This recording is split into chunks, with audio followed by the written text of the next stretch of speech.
Hello mga kabarangay. Ito ang inyong lingkod, nagbabalik para sa isang vlog ng isang utak munggo. So kakailanganin natin ng isang maliit na basin at yung 2 cups na munggo na aking kinuha mula sa harvest ng aking ama.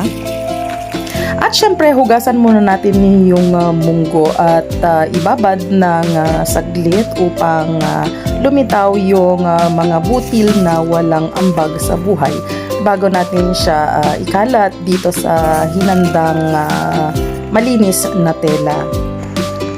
Pagkatapos mailatag sa basa at malinis na tela na nakapatong sa bilao, nilagay ang munggo sa isang madilim na sulok at kailangan itong mawisikan ng tubig every now and then. At sa init nitong panahon, pwedeng 3 times a day or more.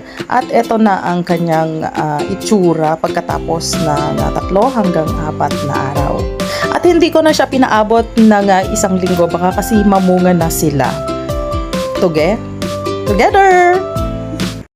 Hanggang sa muli! Follow for more!